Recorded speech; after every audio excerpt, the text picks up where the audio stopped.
Hi everyone, it's Jeanette here from the Sewing Studio with one of my quilts that I'm sharing with you here today. Now this is my scrappy Christmas log cabin, I call it, and it was all made from scraps. I think I started it either the autumn or the spring time before and sort of got it finished, ready for that Christmas.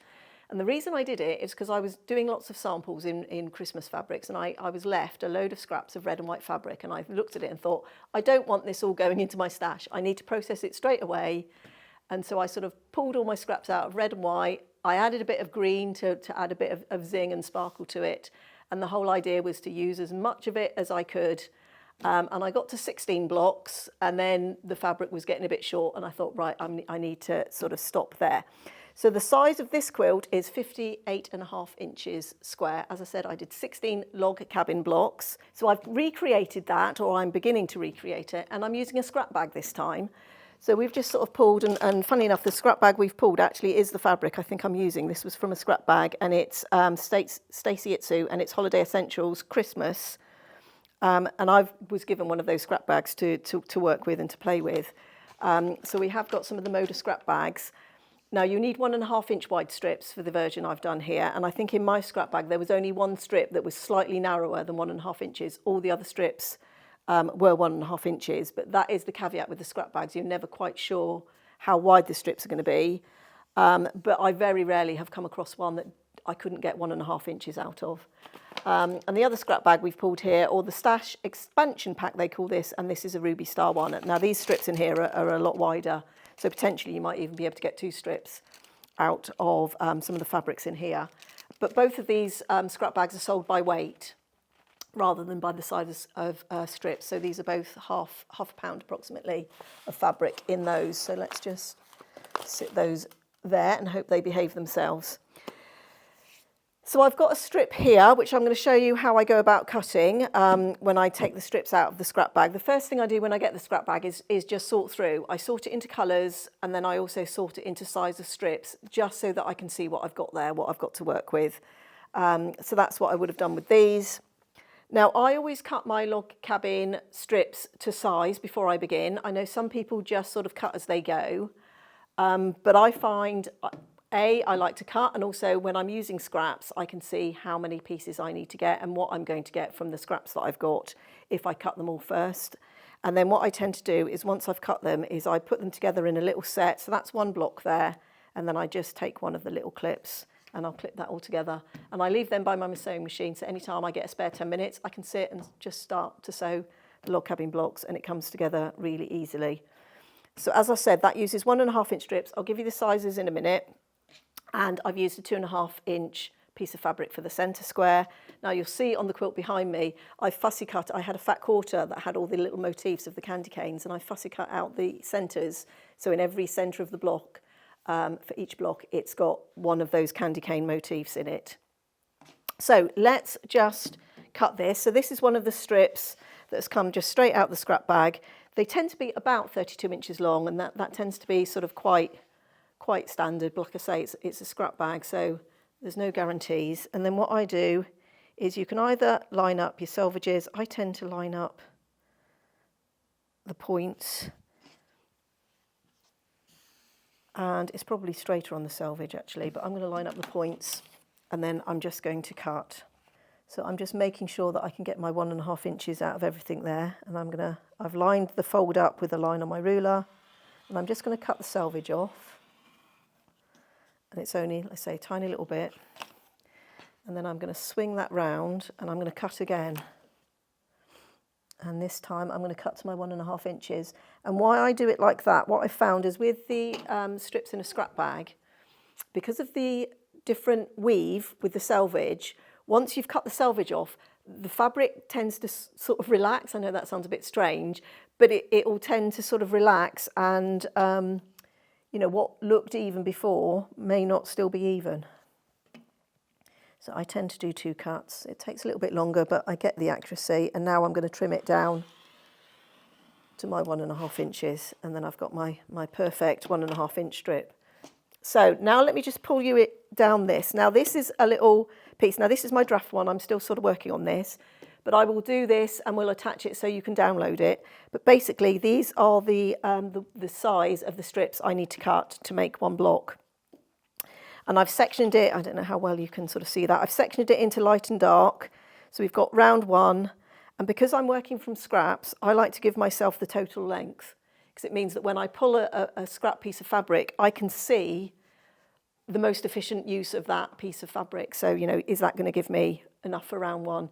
What I've done on mine is I use the same piece of fabric on each round for lights and darks, but you could mix it up. You don't have to do that. You could mix it up. So I've given you a total length column there as well, so you can see exactly what you're going to need from each. So if we were cutting the dark, which is this one is going to be here now, for round one, I'll need a 3.5 inch piece and a 4.5 piece. So I will need a strip that's at least 8 inches long. So that just makes it easy for me, as I said, when I'm working with my scraps, to see exactly what I've got and how much I need. Once we've got it like this, I will just start cutting. I tend to do all the lights first, and then I cut all the darks, block at a time. So 3.5 and 4.5, and I'm just going to overcut that a little bit again and trim that back. So that's my 3.5 inch piece, and that's my 4.5. Now, of course, you could stack these and cut them, but what I will say is, you know, the more you begin to stack, the more sort of inaccuracies can begin to creep in.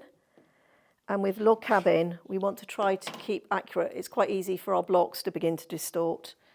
So I tend to just go through. So that's going to be the 2 pieces I'm going to need for my round one of dark. So I'll just go through, cut all my pieces, like I said, and that's what I've got here. So that's my lights, round 1, 2, 3, and 4. And then this is my darks, round 1, 2, 3, and I need to cut 4 from this. So let's do that. 9.5 and 10.5. So I need a strip that's at least 20 inches long, and this is more than 20 inches. So that's my 9.5, and that's my 10.5.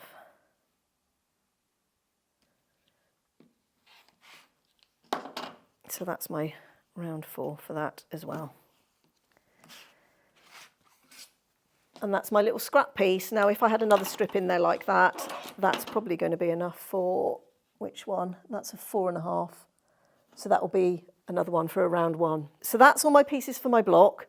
So now let's take those all to the machine and we can start to sew. So this is 2.5 inch square, and I actually got this. This was a leftover 2.5 inch square from my 2.5 inch square box, and I like these with the houses on. Now I'm going to start here. Now the rule of thumb with log cabin is you just keep working in the same direction. Now choose whether you're going to go clockwise or anti-clockwise. I tend to, for some reason, my brain tends to go anti-clockwise. So we're going to put the first piece on. Now, because we've trimmed these to size, they should all fit. Now, if we come along, we find we're sewing something that doesn't fit, that's my pointer to be saying, actually, Jeanette, you've done something wrong, or you're trying to attach the wrong piece. So we've got our 1/4 inch foot with 1/4 inch seam.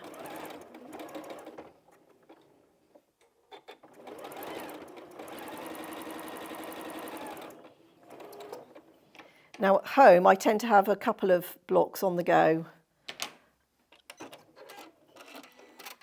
So I'm not cutting the thread in between. I can just, well, I am in between the blocks, but I'm keeping it sewing, if that makes sense. So my next light I'm going to put here, because I'm going anti-clockwise, but you may choose to go clockwise. Just be consistent. And that piece should fit exactly onto there. Now I press my seams away from the centre block.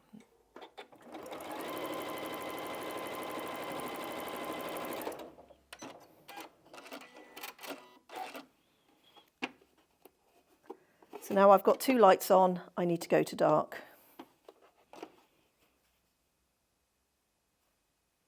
And that piece should now fit.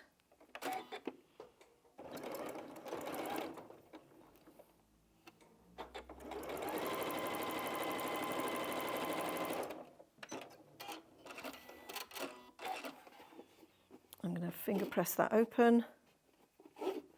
And I don't take my block to the iron until I've finished all of the rounds, and that's another way to help stop the distortion of the block. Now if you wanted to sew it from that side so you can see what your seams are doing, you can. But I tend to just feel.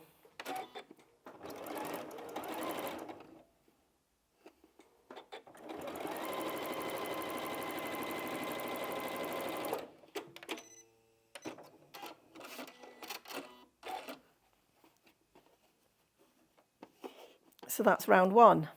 So now we start on round two and we go back to the light. So we're just following in order. So that one's going to go on there. So light goes next to light, dark goes next to dark. And I'm just going to keep adding sections until it's done.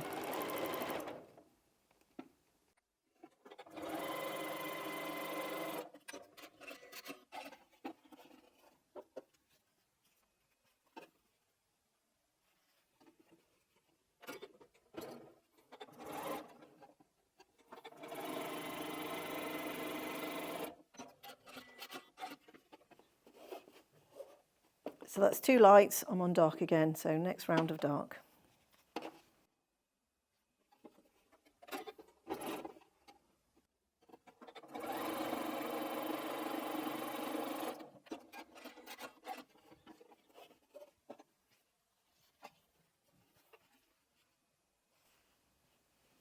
You'll notice where I've got a pinked edge and a straight edge, I'm choosing to put the straight edge on because I think it's a bit easier to sew. Or to place actually rather than sew. You can sort of see where it needs to go a bit better.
And there's our block all finished. So it's actually quite quick to do. It's a little bit addictive, I'll warn you. So you can see there all my seams are going away from that centre square.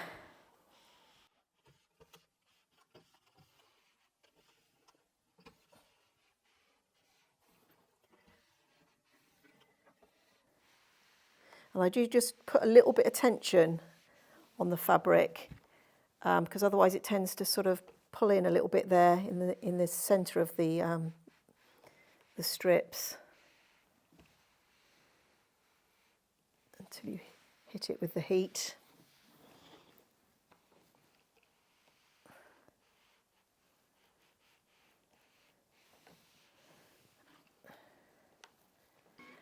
So there's the block all done.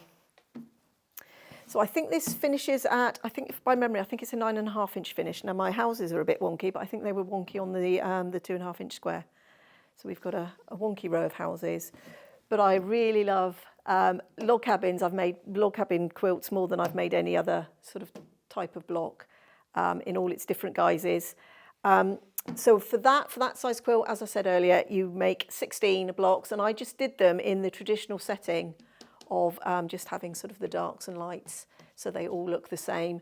But we'll put a link, because it was probably about this time last year I think I did 5 different layouts for log cabin quilts. There are loads of different layouts for log cabin quilts. So if you're interested, either have a look at that tutorial or just go onto the internet and Google log cabin quilts or any other search engine. Log cabin quilt layouts, there's a plethora out there. So as I said, I'm going to give you sort of the cutting sizes that I used for that. We'll put it in as a downloadable. It was all 1.5-inch strips, apart from the 2.5-inch centre for the square.